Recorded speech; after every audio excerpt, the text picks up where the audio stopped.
প্রিয় ছাত্রছাত্রীরা, আজকে আমি নিয়ে এসেছি বর্ধমান ইউনিভার্সিটি বিএ দ্বিতীয় সেমেস্টার ইতিহাস মেজরের একটি গুরুত্বপূর্ণ প্রশ্নের উত্তর। প্রশ্নটি হলো, পারসিক সাম্রাজ্যের ইতিহাসে রাজা প্রথম দরায়ুসের কৃতিত্ব আলোচনা করো। পারসিক সাম্রাজ্যের প্রতিষ্ঠাতা সাইরাসের মৃত্যুর পর তার পুত্র ক্যাম্বাইসেস সিংহাসনে বসেন, কিন্তু 522 খ্রিস্টপূর্বাব্দে তার মৃত্যুর পর পারসিক সাম্রাজ্যের কর্তৃত্ব বিদ্রোহীদের হাতে চলে যায়। এই অবস্থায় ক্যাম্বাইসেসের জ্ঞাতি ভ্রাতা প্রথম দরায়ুস বিদ্রোহীদের বিতাড়িত করে পারসিক সাম্রাজ্যের সিংহাসনে বসেন। প্রথম দরায়ুস ছিলেন আর্কিমেনীয় সাম্রাজ্যের তৃতীয় সম্রাট। তিনি অত্যন্ত সংকটময় মুহূর্তে সিংহাসনে আরোহণ করেন। দরায়ুস একদিকে সাম্রাজ্যের মধ্যেকার সমস্ত শত্রুদের দমন করার সাথে সাথে রাজ্য জয়ের মধ্য দিয়ে পারসিক সাম্রাজ্যের সর্বাধিক বিস্তৃতি ঘটিয়েছিলেন।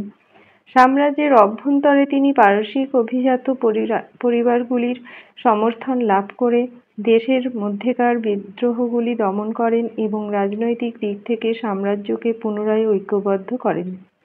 522 খ্রিস্টপূর্বাব্দে সিংহাসনে আরোহণের পর প্রথম দরায়ুস রাজ্য বিস্তারের নীতি গ্রহণ করেন। বেহিস্তান লিপি থেকে তার রাজ্য বিস্তারের বিবরণ মেলে।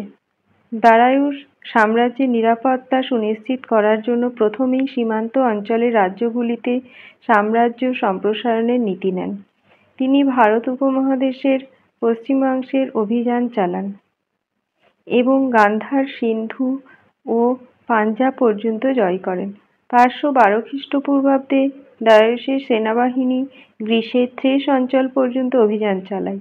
ফলে গ্রীসের বেশ কিছু অংশ এবং ম্যাসিডোনিয়া পারস্য সাম্রাজ্যের দখলে চলে যায়। এরপর দরায়ুস শক সাম্রাজ্যকে আক্রমণের পরিকল্পনা নেন। তিনি বসফরাস প্রণালীর ওপর দিয়ে দানিউব উপত্যকায় শকদের সাথে যুদ্ধ শুরু করেন, কিন্তু তিনি শকদের বিরুদ্ধে চূড়ান্ত জয়লাভে ব্যর্থ হলেও শকদের তিনি ইউক্রেনের দক্ষিণাঞ্চল পর্যন্ত বিতাড়িত করেন। তেমনি দরায়ুস ইউরোপের সিথিয়ার আক্রমণ চালান এবং তাদের পরাজিত করে কৃষ্ণ সাগর অঞ্চলে নিজের প্রাধান্য স্থাপন করেন। তবে সিথিয়ানদের বিরুদ্ধে দীর্ঘ সংগ্রামের ফলে দরায়ুসের সেনাবাহিনীর অনেক বেশি ক্ষতি হয়েছিল। প্রথম দরায়ুসের সর্বশেষ বৃহৎ সামরিক অভিযান গ্রিকদের বিরুদ্ধে চালিত হয়েছিল। আরনীয়, এথেন্স সহ গ্রিক নগর রাষ্ট্রগুলি পারসিক সাম্রাজ্যের বিরুদ্ধে বিদ্রোহ শুরু করলে দরায়ুস 490 খ্রিস্টপূর্বাব্দে এথেন্সের বিরুদ্ধে সেনাবাহিনী পাঠান, কিন্তু ম্যারাথনের যুদ্ধে দরায়ুসের সেনাবাহিনী এথেন্সের কাছে পরাজিত হয়।